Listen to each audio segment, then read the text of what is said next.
We are back here on SportsLine taking calls tonight, 737-7767. Want to get your thoughts if you went down and experienced any part of NHL All-Star Weekend. Did you go to the game, the skills competition? Did you spring for tickets for that?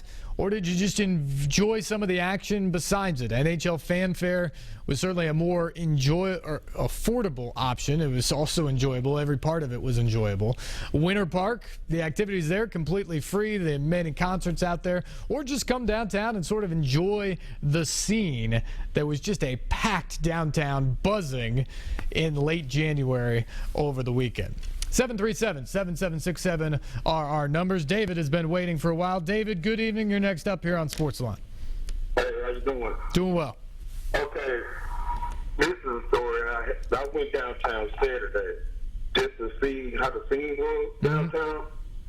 And I talked to a couple people from Toronto, and I said, welcome to Nashville, and they said they love the city and all that.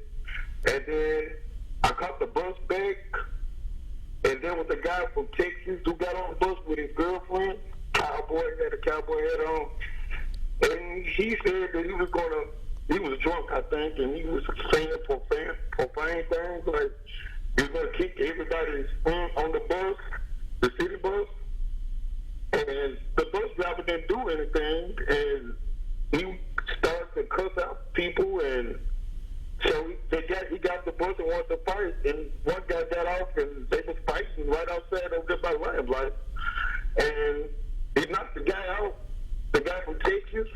He said he was saying things, and he just knocked him out, and I was trying to stop and break the fight up, and I was just wondering why the bus driver didn't intervene or say anything. These bus drivers here are kind of weird to me. They don't really they're not hands-on. I was just telling you this story. This is what happened to me Saturday. Well, David, we appreciate the call. I'm sorry about your experience on Saturday. That certainly is not what should happen on any day of the year, let alone when something so big is going on in our city. Probably a case of somebody being overserved, perhaps, in one of those lower Broadway bars, but obviously not a situation that you want to hear about by any means.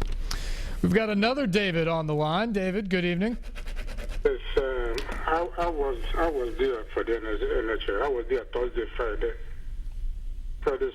and it was a blast. Good. In fact, I knew what they were going to do at the Music City Center.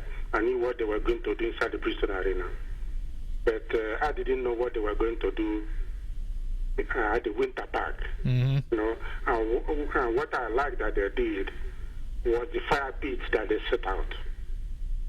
If you were there at night, if you are there at night, the fire pits, looks 2,000% better than when it wasn't dark. Yeah. And it looked like you are.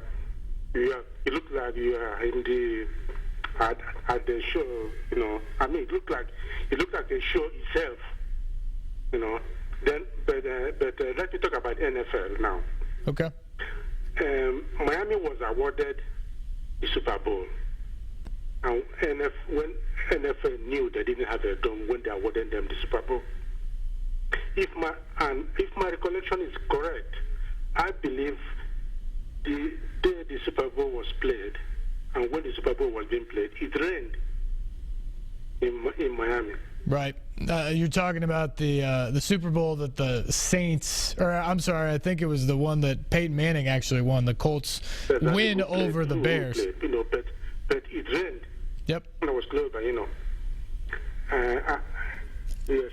So my question is, why did the NFL award them the Super Bowl? When they knew that they didn't have a dome. Yeah, David, good question. Miami has long been in the rotation for NFL major events, especially the Super Bowl. And I think what that goes back to is when the Super Bowl first started, you're talking about stadiums that this is 50 years ago, 40 years ago. And so they went to warm weather cities where weather mostly is not a problem, and they played them there. And none of those stadiums at that point were inside places or certainly had retractable roofs.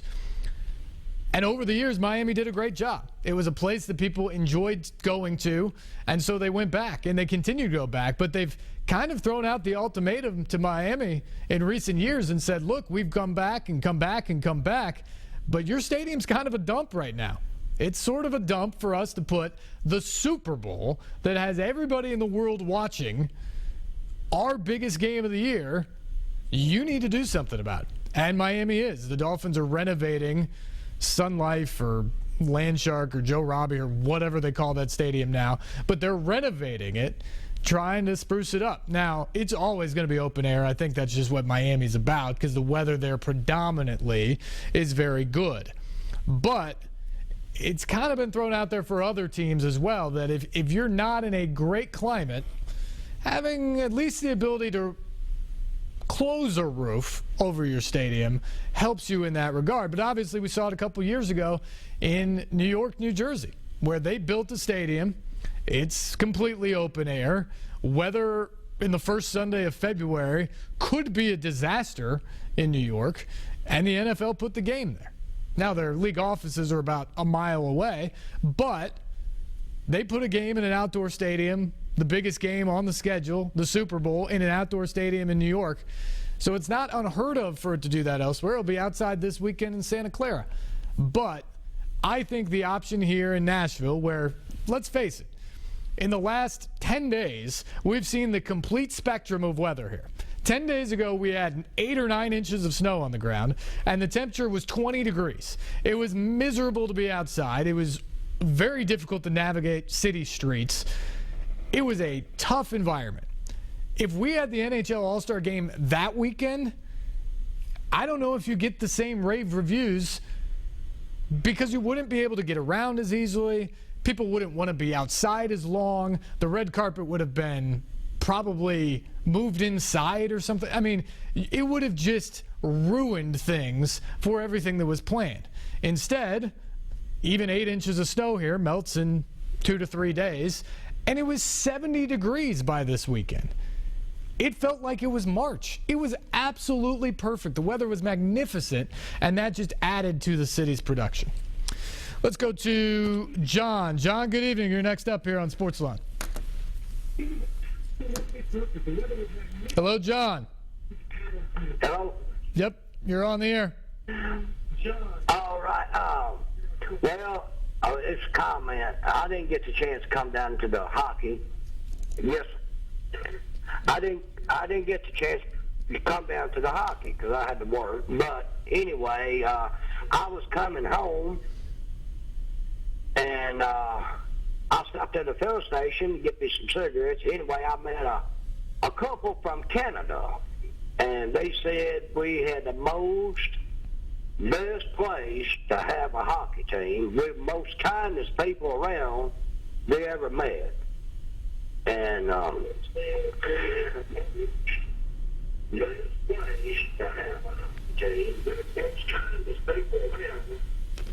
John, we appreciate the call there. I think that's what we heard from a lot of people this weekend. I saw Darren Dreger from TSN tweet out the suggestion of, can we have the All-Star Game in Nashville every year?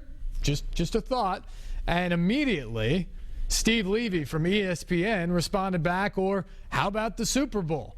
And that's what I'm talking about when you look at Nashville right now is people who cover these things walked away from this weekend saying Nashville does this as well as anybody does this. We should bring more events there. There should be more events in Nashville, more reasons to go party in that city, eat in their restaurants, go to their bars, go to their concerts, all of that stuff downtown and throughout the area, frankly, because it's that fun. It's that awesome of a place. And that's the thing, I think, that why hopefully tonight and other times here in the near future, this city, us as citizens, we start the discussion about what's next. We've proven we are elite at this level. But to get to that next level, that top level, where you host the Super Bowl or the college football playoff championship game or a Final Four, you got to have a different stadium. You look around at the places that are getting these games now. They are brand new NFL stadiums. The college football playoff's been played in Jerry's World in year one, and then this year in Arizona, which is, a relatively new stadium with a retractable roof. Those are the types of places those games are going and will continue to go. Obviously, the basketball, the Final Four, has to be inside. So having a roof or the ability to close a roof is huge for that. Nashville would be a perfect place to have a Final Four with 4 teams coming into town with the hotels and the bars downtown and all the other action around the game. But they're not going to put a Final Four inside a 17,000-seat arena, which is what Bridgestone Arena is. Great arena, but that's not where they're putting a Final Four. So you got to have a stadium that's ready to host something like that. Those are the questions out there for Nashville. We got to take a break. We will come back. More of your phone calls. 737-7767 is the number. Stay tuned. More SportsLine after this.